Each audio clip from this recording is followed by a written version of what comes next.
Thank you everyone for taking the time to tune in today. Today's episode of the Topping Show is proudly sponsored by Topping Technologies.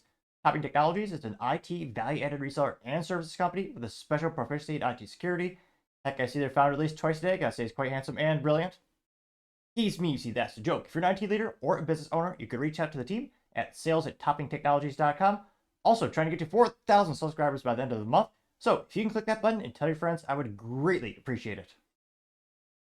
Now, going over to the business part of the podcast, you have Black Rifle Coffee founder selling about $9.5 million worth of shares as the stock continues to tank, which I don't think many people will be too surprised since, again, luxury coffee is probably the easiest thing to cut from your budget when you have unprecedented economical and political uncertainty and layoffs left and right.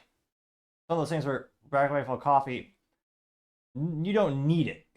I know many people these days don't realize the differences between a want and a need, but again, it's very much a luxury item that you don't need to survive. Now, since their IPO, it's crashed, and again, none of this is financial advice, but this lost about 80% of their value. I mean, let's get into the specifics really quick. Just going to the old stock ticker. Great. By the time this video is rendered and uploaded, it'll change because the stock market does what the stock market does. But it's currently trading for $3.31 per share. Juxtapose that with Starbucks, it's about $100 per share. Also, apples to oranges, because again, Starbucks, there's more locations than grains of sand in the desert, some might say.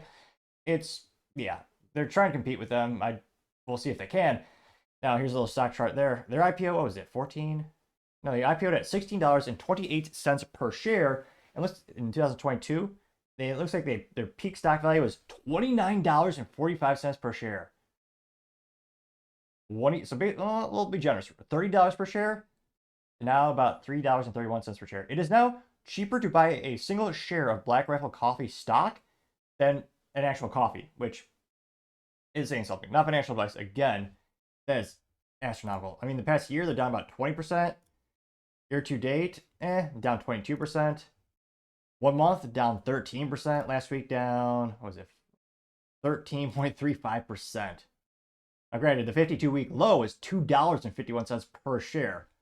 But granted, it's not the worst it's ever been, but not really doing great. Now, going to their quick fiscal results, let's say they peaked in December 2023, revenue of $119.65 million, net income negative $4.49 million.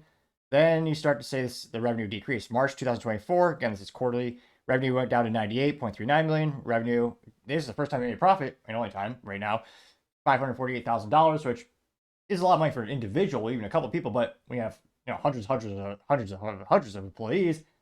That's not great. And then in June 2024, so again, their fiscal Q2, the revenue crashed again to $89 million and a negative income of negative $482,000. So again, their revenue is going down and the profits are getting slightly worse. Now, all this being said, maybe we'll find this as a scheduled stock sale, and it shouldn't decrease your faith in company.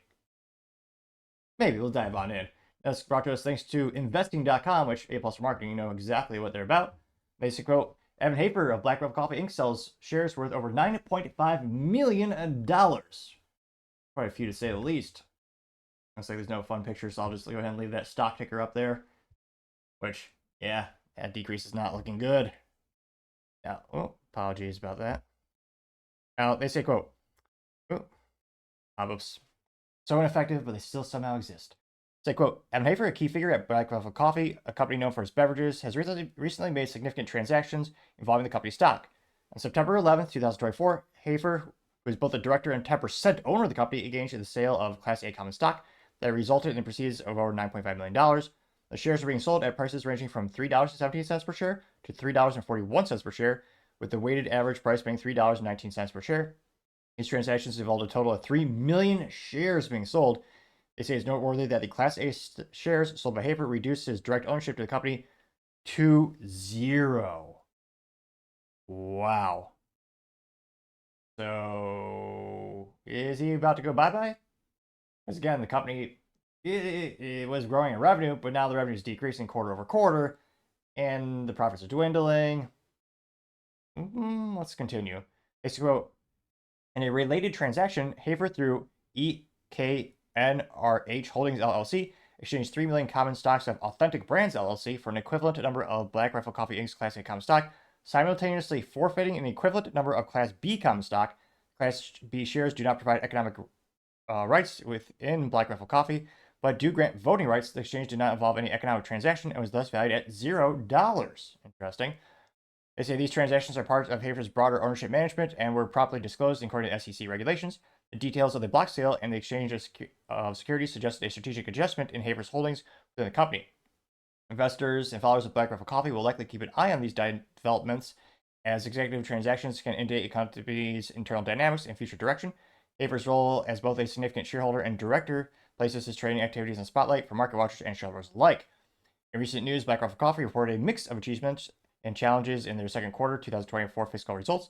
Company sales growth declined 3.2%, deviating from the anticipated 9.5% increase, which, or as of right now, they do not have alcohol in Black Rifle Coffee products. I can't but think, were they inebriated by some other beverage when they're saying they're going to grow by 9.5%? Again, they have a good cause. They do help veterans. I know they're also losing a lot of fans because they're past politics and stances on cultural issues. But again, it is a luxury product, and darn near everyone I know, anecdotally speaking, they're trying to cut their budget just to stay afloat in this economy. So they're not going out and they're buying the Black Rifle Coffee or going to the Black Rifle Coffee brick and mortar stores. They say, quote, in response to these developments, Citi revised Black Rifle Coffee's price target to $4.35 per share, remaining a neutral rating on the shares. Similarly, Roth MKM adjusted its outlooks to the company, downgrading the stock from a buy to neutral and reducing the price target from $8 to $4. Looks like in most financial institutions, well, oh my gosh, the market cap is down to $691.77 million. Ouch. So not great news for Black Rifle Coffee. And again, more interesting anecdotal experience. Me, I always make sure I have a fridge stocked with a myriad of products or beverages, even if I don't personally drink them, just for podcast interviewees. And interestingly enough, the most popular beverage, bar none, for interviews has been Dr. Pepper.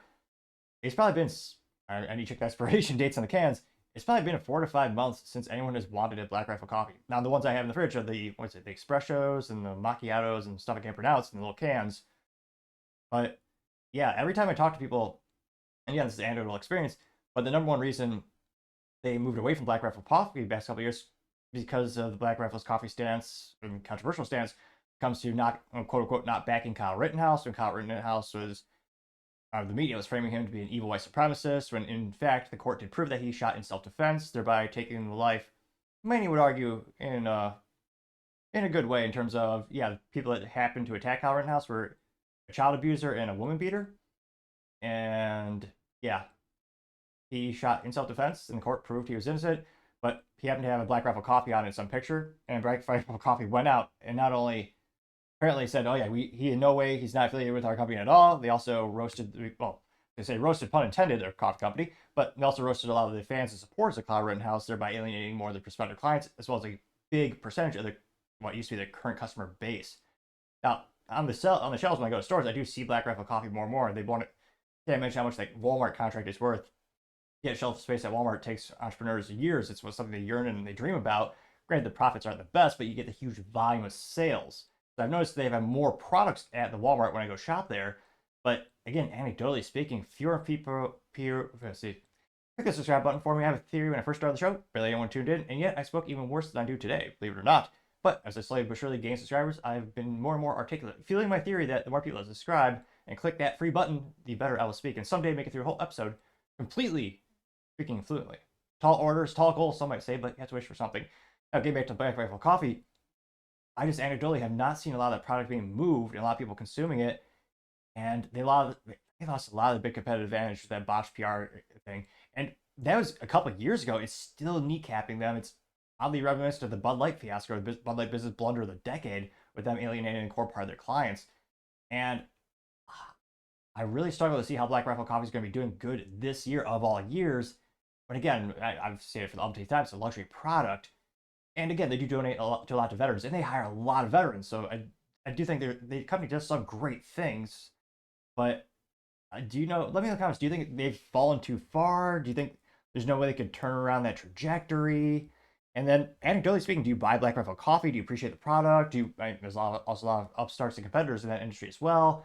Let me know in the comments what your thoughts are, because as always, be fascinated to hear what you have to say. Even if I do admit, I apologize, work's been a little bit busy lately. It does take me a couple days to get back to you. So again, appreciate your patience and would love to hear what you have to say. Thank you everyone for taking the time to tune in. Again, trying to get to 4,000 subscribers by the end of the month. So if you click that button, I greatly appreciate it. Also, give me a thumbs up, thumbs down, or comment. It's a great way to give me some additional feedback, thereby letting me know how I can make the show better and better.